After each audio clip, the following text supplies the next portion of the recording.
ಈ 7-8 ವರ್ಷನಾಗ ಇಟ್ಟು ಚೇಂಜ್ ಆಗಲ್ಲ ಕಾರಣ ಯಾರು? ನೀವೆಲ್ಲರೂ ಗಟ್ಟಿಯಾಗಿ ನನಗೇನು ಓಟ್ ಹಾಕಿದ್ರಲ್ಲ. ಮೊನ್ನೆ ನೋಡ್ರಿ, ಹೋದ ಎಲೆಕ್ಷನ್, ಈ ಮೊನ್ನೆ ಎಲೆಕ್ಷನ್ದಾಗ ಇಡೀ ರಾಜ್ಯದಾಗ ಎಲ್ಲೂ ಬಂಜಾರ ಸಮಾಜದ ಬಿಜೆಪಿಗೆ ಓಟ್ ಬೀಳಿಲ್ಲ. ರಿಸರ್ವೇಷನ್ ಏನು ಒಳ ಮೀಸಲಾತಿ ಮಾಡಿ ಆಶ್ಚರ್ಯ ಅಂದ್ರೆ ನಮ್ಗೆ ಡಾಕ್ಟರ್ ಉಮೇಶ್ ಜಾಧವ್ ಕೇಳಿದ್ರು, ಏನ್ ಸರ್ ಎಲ್ಲ ಕಡೆ ನಮ್ಮ ಸಮಾಜದವ್ರು ಕೈ ಕೊಟ್ಟ, ಬಿಜಾಪುರನಾಗ ಮಾತ್ರ ನಮ್ಮ ಫುಲ್ ನಿಮ್ಗೆ ಮಾಡಾರಲ್ಲ ಬುದ್ಧಾಳ ತಂಡದವ್ರು ಕೇಳಿದ್ರು. ಮತ್ತ ನಾನ್ ಇಲ್ಲ ಪ್ರಚಾರಕ್ಕೂ ಬಂದಿಲ್ಲ. ಅವಾಗ ಅಜ್ಜಿ ಸಲ ಬಂದಿದ್ದೆ, ಮೊನ್ನೆ ಇಲೆಕ್ಷನ್ದಾಗಂದ್ರು ನಿಮ್ಮ ತಂಡಕ್ಕೆ ಬಂದಿಲ್ಲ. ಲಾಸ್ಟ್ ಅದೇ ಸುಮ್ಮ ಅಂದ್ರೆ ಕಾಟಾಚಾರಕ್ಕೆ ಬಂದ ಹಂಗ ಅಂದ್ರೂ ಸಹ ನೀವು ನನ್ನ ಮ್ಯಾಗ ವಿಶ್ವಾಸ ಇಟ್ಟು ಇವತ್ತು ಮತ್ತೊಮ್ಮೆ, ಯಾಕಂದ್ರೆ ನೀವೇ ಲೀಡ್ ಕೊಟ್ಟ ಮ್ಯಾಗನೇ ನಾ ಕಡೆಯಾಕ ಆಗ್ಬೇಕು. ಬಿಜಾಪುರನಾಗ ಎಲ್ಲ ಕಡೆ ಇಕ್ವಲ್ ಹಾಕೋದು ಬಂದಿರ್ತದೆ. ಯಾಕಂದ್ರೆ ಇಲ್ಲಿ 8,000 ಇಲ್ಲಿ ಓಟ. ಅದ್ರಾಗ ನನಗೆ ಬಿದ್ದಿದ್ದು ಒಟ್ಟು ಲೀಡ್ ಆಗೈತಿ ಇಲ್ಲಿ. ಅದಕ್ಕೆ ಬುದ್ಧಾಳ ತಾಂಡ್ಯದಾಗಿನ ನೀವೆಲ್ಲ ಸಮಸ್ತ ಹಿರಿಯರು, ನಮ್ಮ ಯುವಕರು, ತಾಯಂದ್ರು ಮತ್ತೊಮ್ಮೆ ಬಿಜಾಪುರದ MLA ಆಗ್ಲಿಕ್ಕೆ ಕಾರಣ ಯಾರಪ್ಪ ಅಂದ್ರೆ ಬುದ್ಧಾಳ ತಾಂಡ್ಯದವ್ರು ಅಂತ ನಮ್ಮ ಹೃದಯದಿಂದ ನೆನೆಸ್ಕೊಂಡು ಈಗಾಗಲೇ ಸಾಕಷ್ಟು ಕೆಲಸ ಮಾಡಿದ್ದೀವಿ, ಇನ್ನೂ ಕೆಲಸ ಮಾಡ್ಬೇಕಾಗಿತ್ತು. ಇನ್ನೂ ಇವತ್ತು ನಾವು ನೋಡಿದೆ ಹನುಮಂತೇವ್ರ ಗುಡಿ, ಯಾವ ಗುಡಿ ತರೋದು, ಗಂಟಿ ಹನುಮಂತ. ಮೊದಲೆಲ್ಲ ನಮ್ಮ ತಾಂಡೆ ಮಂದಿ ಅಲ್ಲಿ ಬಾರಕಮ್ಮಂದ ಕೂತು ನ್ಯಾಯ ಮಾಡ್ತಿದ್ರು.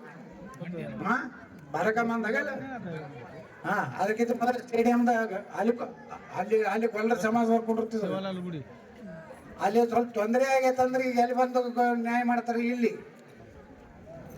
ನಮ್ಮ ಲಗ್ನ ಸಂತಿ ಪಂತಿ ಆಗಿ ಎಲ್ಲ ಅಲ್ಲೇ ನೇಣ ಅಂದ್ರೆ ಒಳ್ಳೆ ಜಾಗ, ದೇವ್ರ ಜಾಗ. ಅದ್ರಾಗ ಹನುಮಂತ ದೇವ್ರು ಅದಾನ, ಮತ್ತೆ ಈಶ್ವರನು ಅದಾನ. ವಿನಾಯಕ ನೋಡಿದೆ ನಾನು, ಒಳಗೆ ಹೋದೆ. ಬರೀ ಒಂದು 5 ಲಕ್ಷ ರೂಪಾಯಿ, ಇದೇನು 5 ಲಕ್ಷ ರೂಪಾಯಿ ಏನು ಉಪಯೋಗ ಆಗೋದಿಲ್ಲ. ಯಾಕಂದ್ರೆ ತಂಡದವ್ರು ಬಂದು ಕೂತ್ರ ಸಂಬಳ ಗಿಡ್ಸಿ ಮಂದಿರ ಕುಂಡ್ರಲ್ಲ ಒಂದು ಲಗ್ನ ಅಂದ್ರೆ. ಅದಕ್ಕೆ ನಾವು ಒಂದು 25 ಲಕ್ಷ ರೂಪಾಯಿ ದೊಡ್ಡ ಹಾಲ್ ಕಟ್ಟು ಅಂತ ನಿರ್ಣಯ ಮಾಡಿ 25 ಲಕ್ಷ ರೂಪಾಯಿ ಕೊಡ್ತೀನಿ ಅಂತ ಹೇಳಿ. ಇನ್ನು ಮುಂದಿನ ವರ್ಷ ಒಳ್ಳೆ ಅವಕಾಶ ಆಗ್ತದೆ. ಯಾಕಂದ್ರೆ 2 ಎಕರೆನೂ ಐತದ್ರ ಜಾಗ. ಒಂದು ಒಳ್ಳೆಯ ಬಂಜಾರ ಏನು ಒಂದು ಕಲ್ಯಾಣ ಮಂಟಪವನ್ನು ಮಾಡುವಂತಂದು ನಾನು 100ಕ್ಕೆ 100 ಪ್ರಯತ್ನ ಮಾಡ್ತೀನಿ ಅಂತ ಹೇಳಿ, ಇವತ್ತು ನಮ್ಮ ತಳವಾರ ಸಾಹೇಬರು ಒಬ್ಬ ಒಳ್ಳೆಯ ಅಧಿಕಾರಿ ಅದಾನ. ಯಾರು ಒಳ್ಳೆಯವ್ರು ಇರ್ತಾರೆ, ತೊಂದರೆ ಕೊಡೋದು ಅಂತ ನಮ್ಮ ಬಿಜಾಪುರ ಕೆಲವು ಮಂದಿ ಇದನ್ನೇ ಐತೆ. ಅವ್ರ ಕೆಲಸನೇ ಮುಂಜಾನಂದ್ರೆ ಅವ್ರು ಹೇಳಿದ್ದು ಉಪತ್ಯಾಗಿ ಕೆಲಸ ಮಾಡ್ಬೇಕಂತ ಹೇಳ್ತಾರೆ.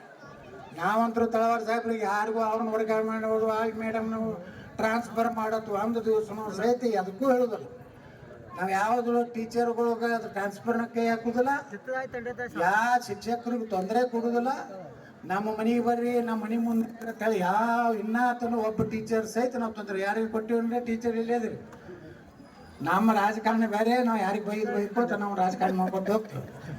ಆದ್ರೆ ಅಧಿಕಾರಿಗಳು ಆಗಲಿ ನಮ್ಮ ಯಾರಲ್ಲೇ ಎಲ್ಲರೂ ಹತ್ತಾರ. ನಮ್ಮ ಮುನ್ಸಿಪಾಲಿಟಿ ಕಮಿಷನರ್ ಹೇಳಕತ್ತಿದ್ರು ಒಂದು ಹಿಂದಿನ ಅವಧಿಯೊಳಗೆ, ಅವರೆಲ್ಲ ದೋಸ್ತಿರ್ತಾರಲ್ಲ, KS officer, IAS officer, IPS officer, ಅವ್ರದ್ದೆಲ್ಲ ದೋಸ್ತಿ ಒಳಗೆ ಕಮಿಷನರ್ ಕೇಳಿದ್ರ, ಏನು ನೀವು ಯತ್ನಾಳವರು ಮತಕ್ಷೇತ್ರದ ಹೆಂಗೆ ಕೆಲಸ ಮಾಡ್ತೀವಿ, TV ನೋಡಿದ್ರೆ ಬಾಯಿಗೆ ಬಂದಂಗೆ ಬೈತಿರ್ತಾರೆ ಎಲ್ಲರಿಗೂ. ಹಂಗೆ ಅಂತ ಬರೀ ಅವರು ರಾಜಕಾರಣ ಬೈತಾರ. ಆದ್ರೆ ನಾವು ಅಂತ ಒಳ್ಳೆ ಮನುಷ್ಯನೇ. ನಾನು 224 ಕ್ಷೇತ್ರದಾಗೆಲ್ಲ ಅಂತ ಹೇಳಿ ಮಂದಿ ನಮ್ಮ IAS IPS ಅವ್ರು ಬರ್ತಾರೆ. ಅವ್ರಿಗೆ SP ಅವರಿಗೆ ಅದೆಲ್ಲ ಹೇಳಿರ್ತಾರೆ, ಭಾಳ ಹಂಗದಾನ ಹಿಂಗದಾನ ಅಂತ. ನಾವೇನು ಅವ್ರ ಜೋಡ ಏನು ಜಗಳಿಲ್ಲ, ಅವ್ರಿಗೆ ಆಫೀಸಿಗೆ ಹೋಗುದಿಲ್ಲ. ನಾವು ಅವನ್ನ ಬಿಡು, ತುಡುಗನ ಬಿಡು, ಇವನು ಹೊಡಿ, ಇಂಥದ್ದು ಯಾವುದೂ ಮಾಡೋದಲ್ಲ. ಸುಮ್ಮನೆ ಯಾರಿಗಾರೆ ರೌಡಿ ಚೀಟರ್ ಹಾಕಿದ್ರ, ಗೌಂಡ ಹಾಕಿದ್ರ, ಪಪ್ಪ ಎಲ್ಲ ಸುಧಾರಣೆ ಆಗಿರ್ತಾರೆ 10 ವರ್ಷನಾಗ.